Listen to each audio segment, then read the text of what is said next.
Bonjour et bienvenue à toutes et à tous. Aujourd'hui, on a mis la main sur quelque chose d'assez fascinant. C'est un article du magazine Bodybuilding Rules qui date de 2013. 2013, ça paraît loin dans le monde du fitness, hein. Exactement. On pourrait croire que c'est une éternité, mais en fait, son message est plus actuel que jamais. Le titre, c'est toute une philosophie, le trop est l'ennemi du bien. Et on va décortiquer ça ensemble parce que ça va complètement à contre-courant de la culture du toujours plus qu'on voit partout. Ah oui, complètement. L'article y pose une question qui est un peu dérangeante. Et si, pour vraiment progresser, il fallait savoir freiner? Lever le pied, mais consciemment, tu vois. Toute notre analyse va tourner autour de cette idée de performance durable et pas cette obsession de la progression à tout prix. C'est une excellente porte d'entrée. Ce texte, il parle de l'été, c'est vrai, mais c'est un peu un prétexte. En fait, il aborde une question bien plus large, sur notre rapport à l'effort. L'intro le dit très bien, la culture physique, c'est pas un sprint, c'est un chemin. Un chemin, j'aime bien cette image. Oui, et ce chemin, il n'est pas tout droit. Il est fait de cycles, de pauses, d'écoute de soi, en fait. C'est cette notion d'intelligence de l'effort, et pas juste d'intensité, qu'on va explorer. D'accord. Alors, justement, entrons dans le vif du sujet. L'article part d'un constat, d'une sorte de paradoxe de l'été. L'été arrive, tout notre environnement change, mais beaucoup de sportifs, ils s'obstinent à suivre leur routine d'hiver comme si de rien n'était. Ouais. C'est ça? Même programme, même intensité, même obsession pour le poids sur la barre. Pourquoi, selon l'auteur, c'est une grosse erreur? C'est une erreur parce que le contexte n'a plus rien à voir. En fait, l'auteur, Thierry Osnack, il identifie 3 facteurs perturbateurs majeurs, des facteurs qu'on a tendance à vraiment sous-estimer. Ok, lesquels? Le premier, et le plus évident, ce sont les congés. Toute notre routine, bâtie pendant des mois, le sommeil, la nutrition, l'entraînement. Tout ça, ça vole en éclats. Les apéros, les repas décalés, les nuits qui sont plus courtes. Oui, tout ça a un impact direct sur notre capacité à récupérer, j'imagine. Un impact direct, exactement. D'accord, ça c'est le premier. Le deuxième facteur, on le sent tous passer, c'est la chaleur. Mais au-delà de la sensation désagréable, quel est l'impact physiologique réel qu'il décrit? Alors là, l'impact est profond. La chaleur, ça force le corps à un surcroît de travail, colossal, juste pour maintenir sa température. Le système cardioventilatoire est en sur-régime. Le cœur bat plus vite pour irriguer la peau et évacuer cette chaleur. D'accord. Et en parallèle, on transpire beaucoup plus, ce qui n'est pas anodin du tout. Ah oui, ah non. Bah oui, cette sudation, elle entraîne une perte massive d'eau et surtout de minéraux essentiels comme le sodium, le potassium, Qui sont clés pour les muscles, non? cruciaux pour la contraction musculaire. Continuer une séance de force maximale dans ces conditions, c'est un peu comme essayer de faire une course de F1 avec un moteur qui surchauffe et qui a une fuite d'huile. L'image est très parlante, oui. Donc on a les congés, la chaleur, et l'article parle d'un troisième facteur, un peu plus insidieux. Oui, et c'est peut-être le plus intéressant donc, c'est la relâche psychologique. L'auteur parle d'un effet farniente qui s'installe, même inconsciemment. Hmm. L'ambiance générale change, les journées sont plus longues, le rythme de la société ralentit. Même si on est au bureau, notre esprit l'est déjà un peu en vacances. Et s'acharner à maintenir une discipline de fer dans ce contexte, c'est se battre contre soi-même en quelque sorte. C'est créer un conflit interne exactement. On se force, mais une partie de nous n'est plus du tout dans cette quête de performance pure. Et j'imagine que c'est encore plus vrai aujourd'hui, avec la pression des réseaux sociaux. On voit des corps parfaits s'entraîner sur la plage et on se sent coupable de juste vouloir se reposer. Absolument. On a l'impression que s'arrêter, c'est régresser, alors que l'article nous dit que c'est tout le contraire. C'est une stratégie intelligente. C'est une stratégie, oui, et cette obstination à nier le contexte, ça mène directement à ce que l'article dénonce, le surentraînement. Pour quelqu'un qui sort d'une prépa physique intense pour l'été, ou pire, d'une saison de compétition, l'organisme est déjà à la limite. Il est déjà épuisé. Il est épuisé. Les régimes stricts, les gros volumes d'entraînement, vouloir continuer sur cette lancée, c'est la garantie d'aller droit dans le mur. Et ce mur, concrètement, comment l'article le décrit? Quels sont les signaux d'alarme? Ils sont très clairs. L'auteur en liste plusieurs.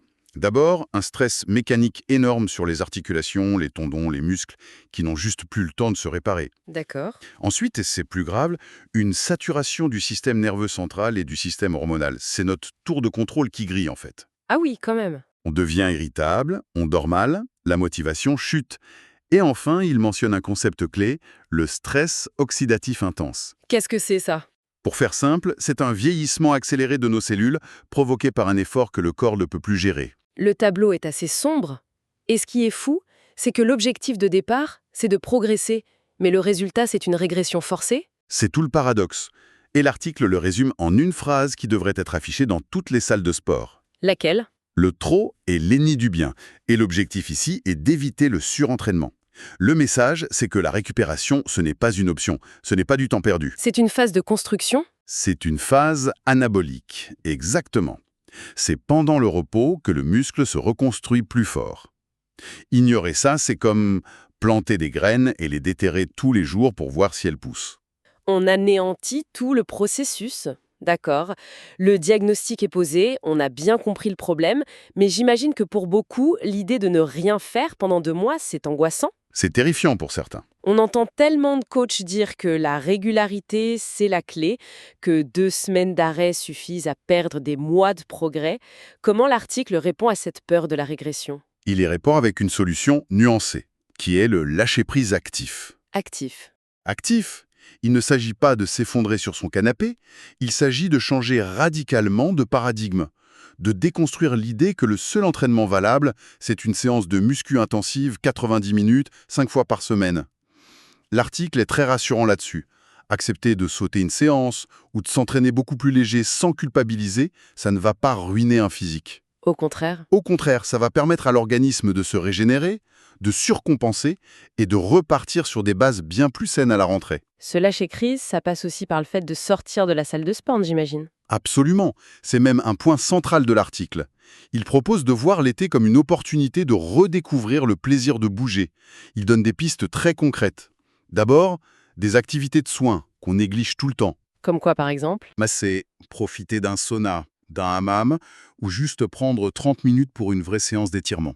Prendre soin de soi, en fait. Ce sont des actions pro-récupération.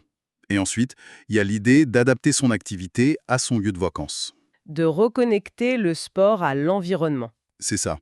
On est à la mer, on en profite pour nager, faire du paddle, du vélo le long de la côte, de la plongée. On est à la montagne, c'est le moment idéal pour la randonnée, le VTT, le kayak.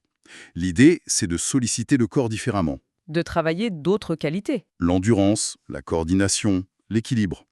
Le message de fond est simple et puissant. Faites ce qui vous fait plaisir. C'est cette variété qui va permettre de recharger les accus, physiquement et mentalement. Ok, cette idée de remplacer la salle par des balades en montagne, c'est parfait pour beaucoup de gens. Mais je pense à l'athlète pur et dur, celui pour qui la fonte, c'est presque une religion.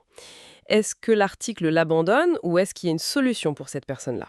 Non, au contraire, il ne l'abandonne pas. Il lui propose un défi encore plus intéressant. S'entraîner différemment, plus intelligemment.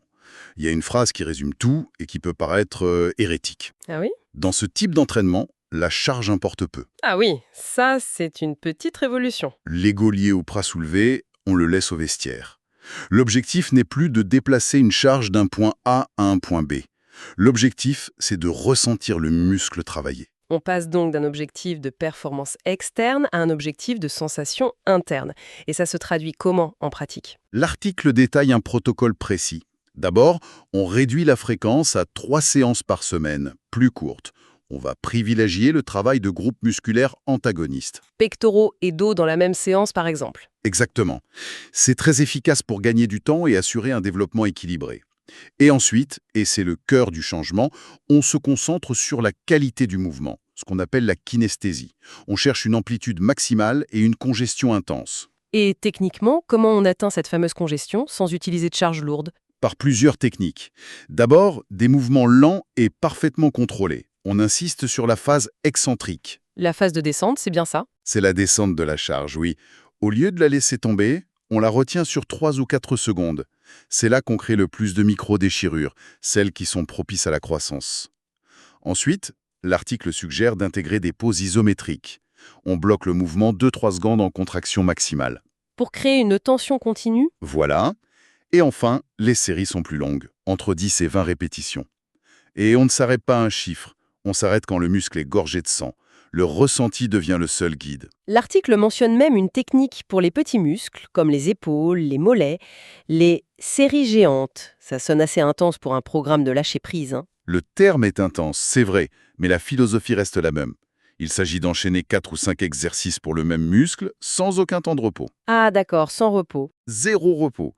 Par exemple, pour les épaules, élévation latérale, puis frontale, puis oiseau, puis développé, sans poser les haltères. La charge est très légère, mais la brûlure et la congestion sont extrêmes. C'est une façon de créer un stress métabolique énorme sans mettre de contraintes sur les articulations. On est vraiment dans la sculpture, la sensation, la connexion esprit-muscle. Très clair. On a donc une feuille de route pour le pratiquant confirmé. Mais l'article n'oublie pas ceux qui, justement, profitent de l'été pour se lancer ou reprendre le sport après une longue pause. Quelles sont les recommandations pour eux? Alors pour ce public, le mot d'ordre, c'est la prudence, absolue.